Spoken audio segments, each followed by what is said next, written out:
Assalamualaikum warahmatullahi wabarakatuh. Perkenalkan, saya Ismiti Abdullah, NIM 206111165. Di sini saya akan menjelaskan bagaimana mengkonfigurasikan firewall pada jaringan di Cisco Packet Tracer.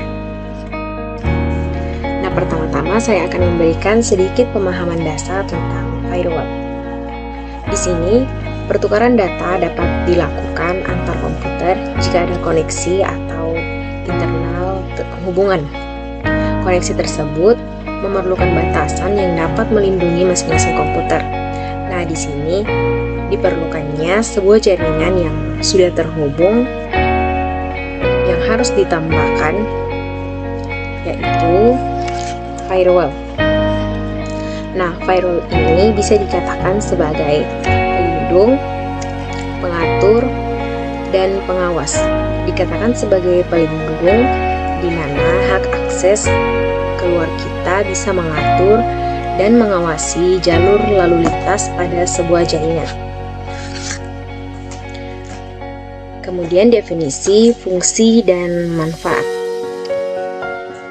Firewall merupakan satu sistem yang dirancang untuk mencegah berbagai serangan yang tidak diinginkan.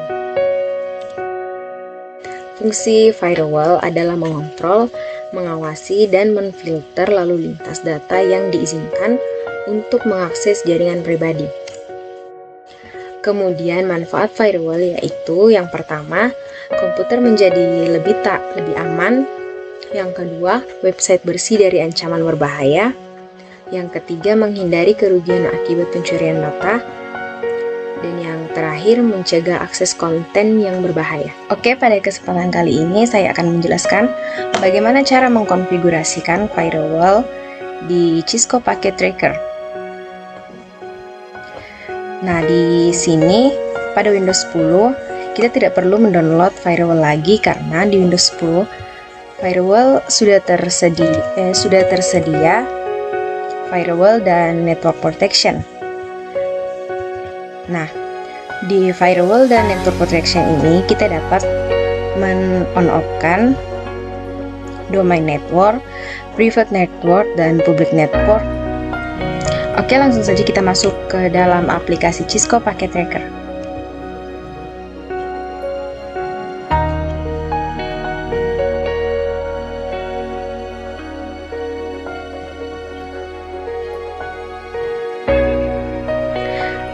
Oke, yang pertama, tambahkan sebuah perangkat device server, kemudian switch, kita ambil yang 2950, kemudian PC, di sini saya memerlukan 2 PC.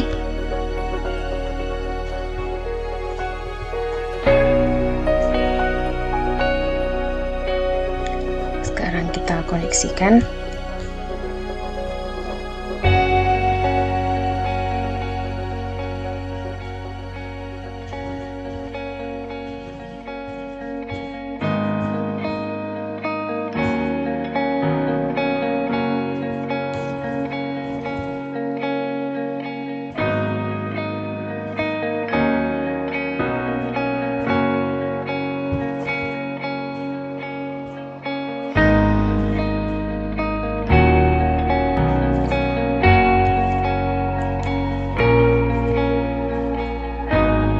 Server ini akan saya gunakan untuk berbagi layanan kepada PC.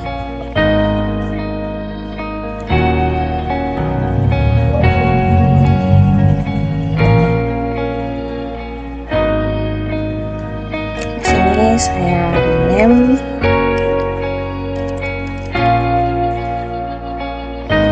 saya beri nama server SNA, kemudian PC,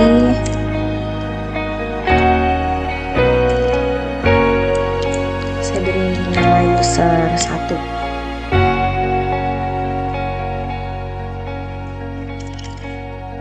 Yang ini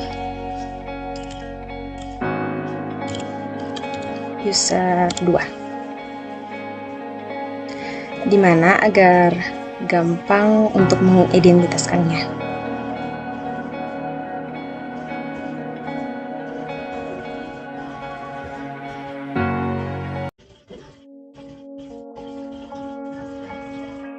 Nah, dimana warna kabel connectionnya sudah warna hijau, berarti sudah terhubung antara server dengan PC.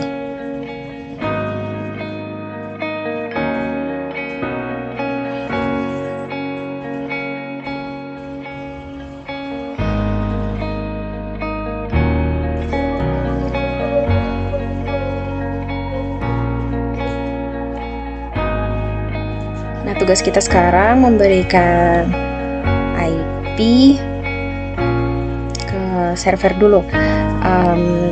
Saya berikan IP kepada server yaitu 192.168.10.100. Kemudian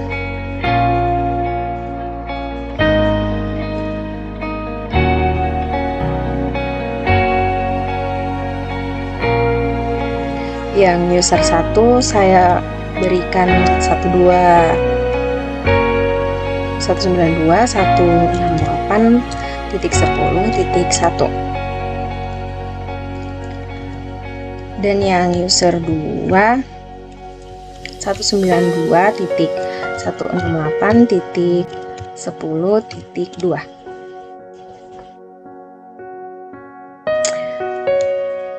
Setelah itu IP ini sebagai identitas biar kita tidak lupa.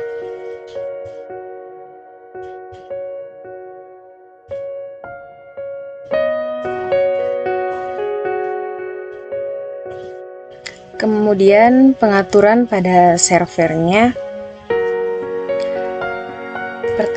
Pertama-tama pengaturan pada servernya yang kita lakukan adalah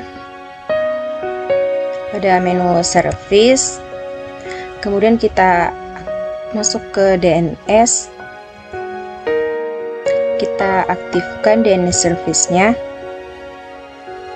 atau DNS server, kemudian kita masukkan name dari resort record-nya. Misalkan di sini saya beri nama anakkuliah.com.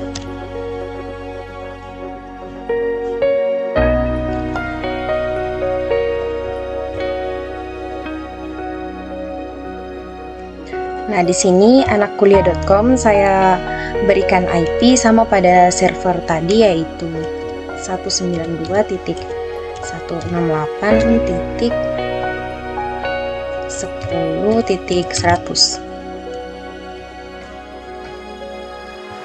Kemudian kita klik add. Kemudian kita masuk ke HTTP atau web servernya. Nah, di sini sudah on semua HTTP dan HTTPS-nya. Kemudian kita edit dulu untuk file manager dari index.html tadi. Nah, di sini Cisco Packet Tracer kita ganti selamat datang di anakkuliah.com. Kemudian bagian welcome to Cisco Packet-nya kita ganti juga menjadi welcome to anakkuliah.com. Oke, kita save. Sekarang kita akan mengsetting konfigurasi IP pada servernya.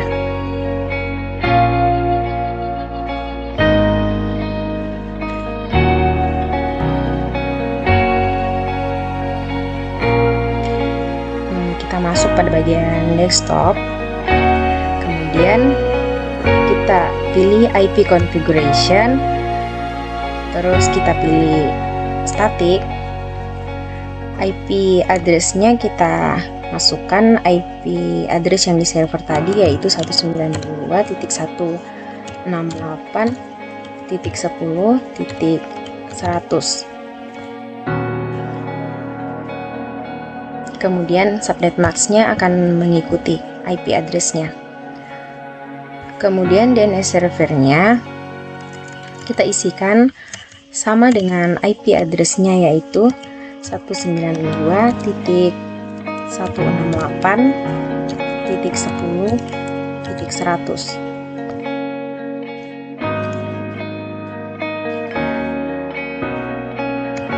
Oke, sementara itu kita close dulu.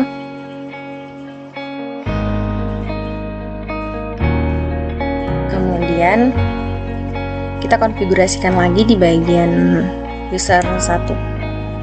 Di user 1 kita setting IP-nya saja di bagian IP configuration. IP address-nya mengikuti IP address yang telah saya berikan di user 1 tadi, yaitu 192.168.10.1. Subnet mask-nya akan mengikuti. Kemudian DNS servernya kita masukkan IP pada server tadi, yaitu 192.168.10.100.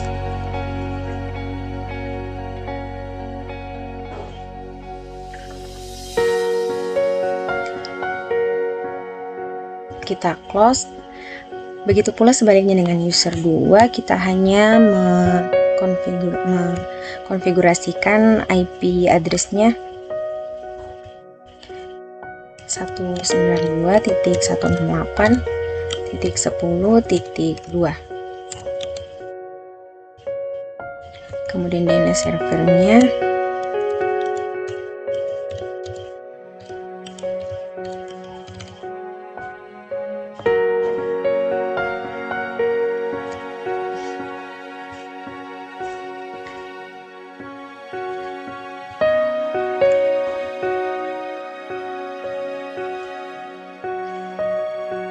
Sekarang yang perlu kita lakukan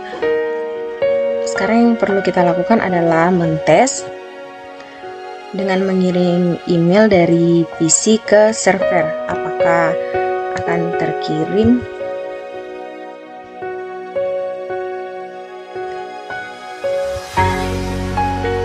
Kita coba.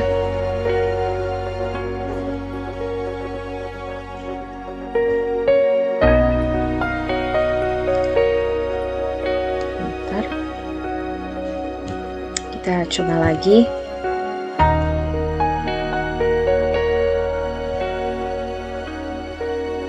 Oke, di sini keterangannya last status successful, berarti berhasil atau tersambung. Kemudian kita coba yang bagian user 2.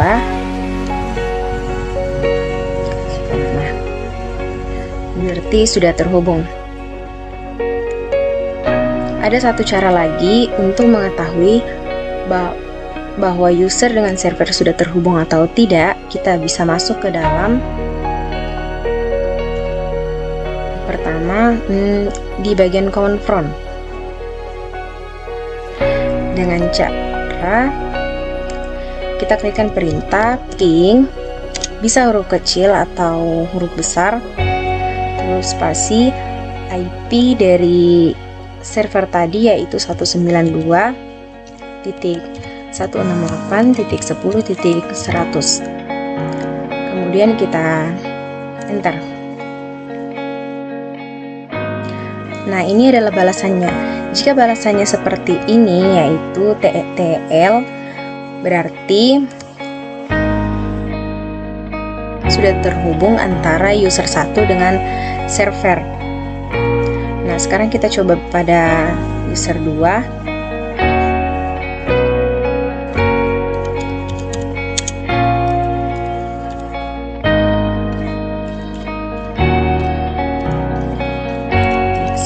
hapus.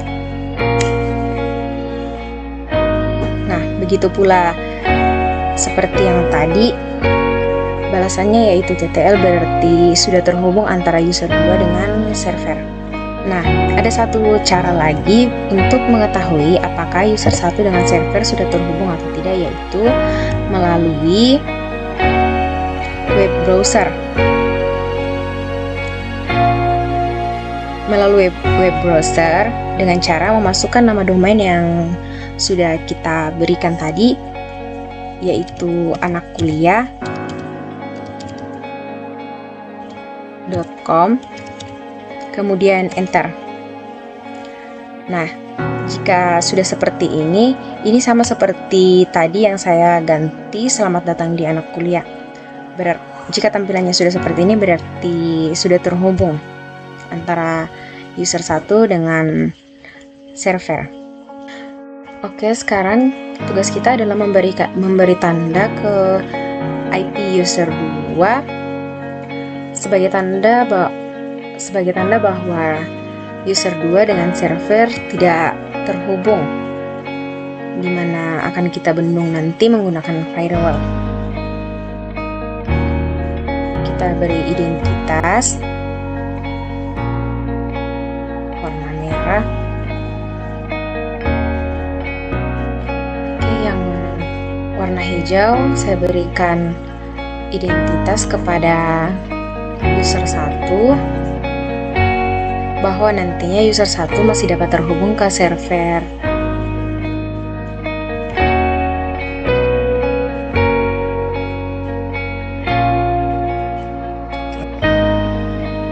Nah, kemudian di sini saya beri tanda yang ini blocking atau blok IP user 2.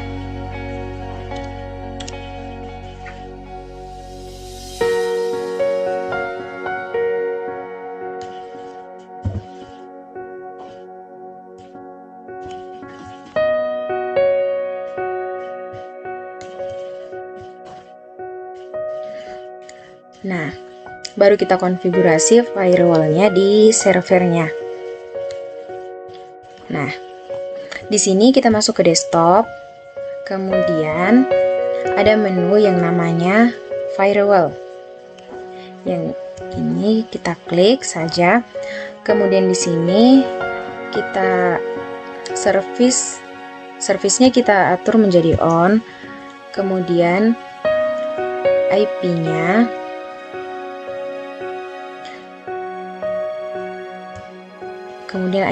kita masukkan IP yang ingin kita blok, yaitu user 2 tadi, yaitu IP-nya 192.168.10.2.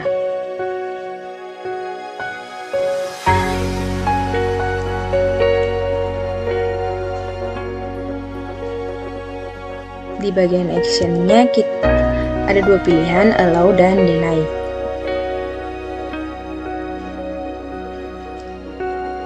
Jika kita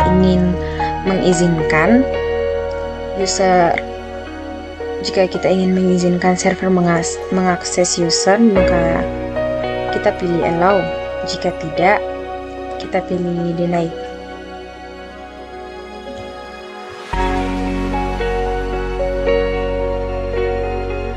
Kemudian kita pilih protokolnya di sini, IP. Remote stake-nya kita klik 0.0.0.0, kemudian add.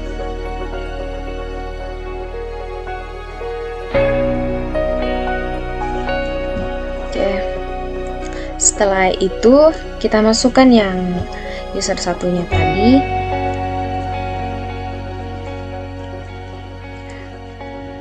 User 1 yang ingin kita izinkan untuk saling terhubung dengan server 192.168.10.1. Nah, karena kita ingin mengizinkan server dengan user 1 terhubung, maka kita pilih allow.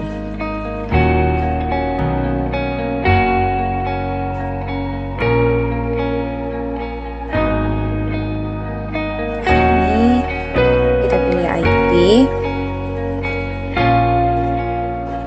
Remote step-nya 0.0.0.0. Oke, kita klik add.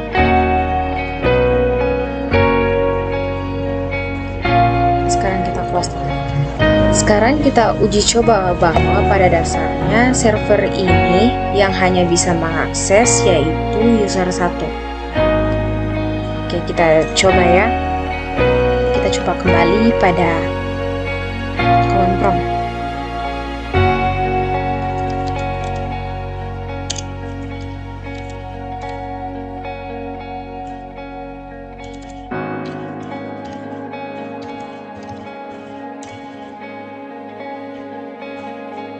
Oke, balasannya masih TTL karena user 1 memang kita izinkan untuk terhubung dengan server. Kita coba mengkonfigurasinya pada web server dengan memasukkan nama domain yang kita berikan tadi, yaitu anakkuliah.com. Nah, di sini masih terhubung. Coba mengirim pesan dari user 1 ke server.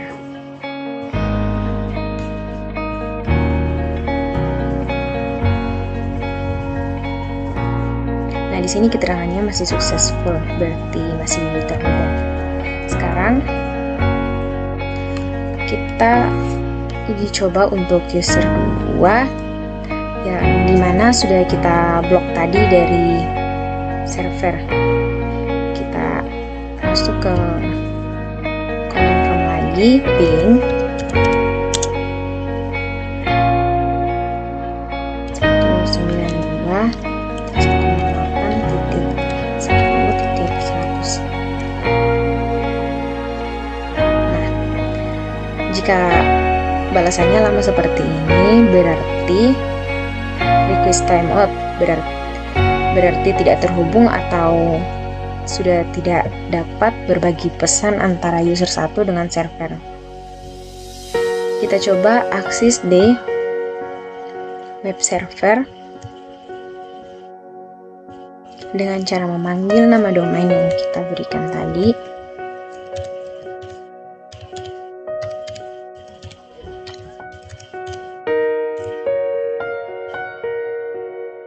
Nah, di sini tidak bisa menampilkan sebuah domain yang kita minta karena di sini kita sudah memfilter user 2 dari server agar tidak bisa terhubung.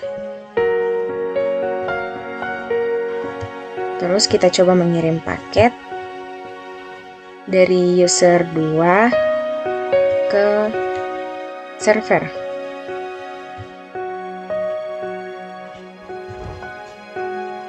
Nah, jawabannya violet, berarti sudah tidak dapat terhubung lagi. Di sini kita mendapat sebuah kesimpulan, yaitu sebuah firewall ini digunakan atau dapat melakukan pengontrolan atau mengendalikan dan memutuskan suatu perintah bahwa jaringan ini boleh lewat atau tidak. Kemudian, apakah perlu ditindaklanjuti atau ditolak. Oke, jadi mungkin ini saja kesimpulan dari materi yang saya angkat, di mana firewall ini dapat mengatur, mengontrol, dan mengendalikan jaringan lalu lintas yang masuk ke dalam jaringan pribadi kita. Sekian dari saya, semoga bermanfaat.